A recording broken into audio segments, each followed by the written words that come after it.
മദീനയിൽ ഒരു ജനാസ മറവ് ചെയ്ത് ആ ജനാസയുടെ ഖബർ മൂടി വെച്ച് ഹബീബായ നബി തങ്ങളും സ്വഹാബിമാരും അവിടെ തന്നെ കുറെ നേരം ഇരിക്കുന്നു. അവിടുത്തെ കയ്യിൽ ഒരു ചെറിയ ഒരു വടിയുണ്ട്, ഒരു കമ്പുണ്ട്. ആ കമ്പ് കൊണ്ട് എന്തൊക്കെയോ നബി തങ്ങൾ ഇങ്ങനെ വരച്ചു കൂട്ടുന്നു മണ്ണിൽ. സ്വഹാബിമാർ ചുറ്റും കൂടി നിൽക്കുകയാണ്. അന്ത്യപ്രവാചകരാണിത്. അവിടുത്തെ സംസാരവും മൗനവും വഹ്യാണ്, ദിവ്യബോധനമാണ്, ഡിവൈൻ ഇൻസ്പിറേഷൻ.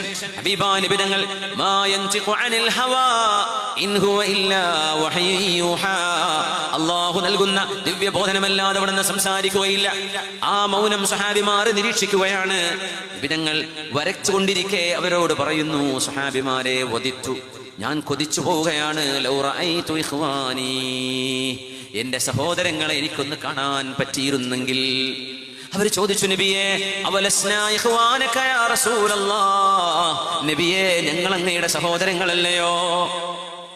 അവിടുന്ന് മറുപടി പറഞ്ഞു, അൻതും അസ്ഹാബി, നിങ്ങൾ എന്റെ കമ്പാനിയൻസ്, നിങ്ങൾ എന്റെ സന്തത സഹചാരികൾ, എന്റെ സഹോദരങ്ങൾ എന്ന് ഞാൻ പറഞ്ഞത് അല്ലദീന ലം യഅ്തു ബഅദ്, ഇതുവരെ ലോകത്ത് വന്നിട്ടില്ലാത്തവർ, എന്നാൽ എന്നെ കാണാതെ വിശ്വസിക്കാൻ പോകുന്നവർ. വിശുദ്ധ ഖുർആനിന്റെ അവതരണത്തിന് അവർ സാക്ഷികളായിട്ടില്ല, എന്നാൽ ഖുർആനിനെ യജ്ദൂനഹു ബൈന ദഫ്ഫതൈൻ, രണ്ടു ചട്ടകൾക്കിടയിൽ ഗ്രന്ഥമായി ഖുർആനിനെ കാണുന്നവർ, ഖുർആനിന്റെ അവതരണത്തിന് സാക്ഷികളല്ലാത്തവർ, എന്നെ കണ്ടിട്ടില്ലാത്ത, എനിക്ക് ശേഷം വരാൻ പോകുന്ന ആയിരക്കണക്കിന് വിശ്വാസികൾ ലോകത്ത് വരാനുണ്ട്.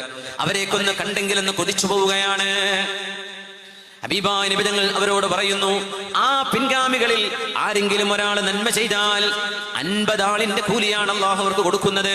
അപ്പൊ അവർ ചോദിച്ചു, നബിയേ അവരിൽ 50 ആളിന്റെ കൂലി അവരിൽ ഒരാൾക്ക് തന്നെ എന്നാണോ അതിനർത്ഥം? ഞങ്ങൾ പറഞ്ഞു, അല്ല, നിങ്ങളിൽ 50 ആളിന്റെ കൂലി ആ കാലഘട്ടങ്ങളിൽ വരുന്ന നന്മ ചെയ്യുന്നവർക്ക് അല്ലാഹു നൽകും. കാരണം എന്തെന്നറിയുമോ? അൻതും തജിദൂന അലൽ ഖൈരി അഅ്വാനാ, നന്മ ചെയ്യാൻ നിങ്ങൾക്ക് കൂടെ ആളുകളുണ്ട്, കൂടെ നല്ലവരാണ് ജീവിക്കുന്നത്. എന്നാൽ അന്ത്യനാളിനോടടുത്ത് വരുമ്പോൾ നന്മ ചെയ്യാൻ ആളുകൾ ഉണ്ടാവില്ല. ഹിജാബ് ധരിച്ച് നടക്കുന്ന പെൺകുട്ടി ഒറ്റപ്പെട്ടതുപോലെ അവൾക്ക് തോന്നും.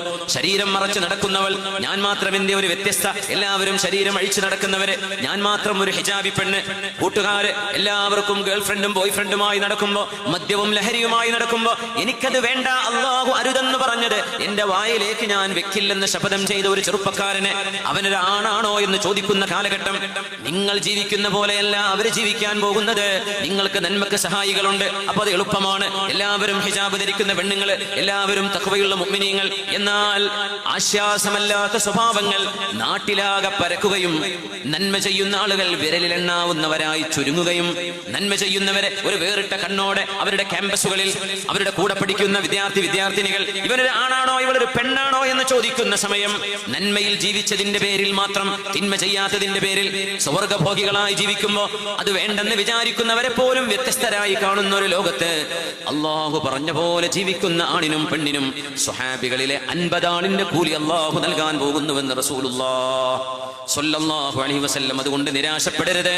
ആയുസ് കുറഞ്ഞവരാണ് നമ്മൾ, എന്നാൽ കർമ്മങ്ങൾക്ക് അല്ലാഹു നൽകുന്ന പ്രതിഫലം വലുതാണ്. അങ്ങനെ പിൽക്കാലത്ത് വരാൻ പോകുന്നവരെ ഞാനൊന്ന് കണ്ടെങ്കിൽ എന്ന് കൊതിച്ചിട്ടുണ്ട് നമ്മുടെ ഗുരു. നമ്മളെ കാണാൻ കൊതിച്ചവരാണ് റസൂലുള്ളാഹി സ്വല്ലല്ലാഹു അലൈഹി വസല്ലം. അവിടത്തോട് സ്വഹാബിമാർ ചോദിച്ചുവല്ലോ, യാ റസൂലല്ലാഹ്, അല്ലാഹുവിന്റെ തിരുമേനിയേ, ലക്ഷക്കണക്കിന് ആളുകൾ വിശ്വാസികളായി കടന്നു വരുമ്പോൾ അങ്ങേക്ക് അവരെ തിരിച്ചറിയാൻ കഴിയുമോ?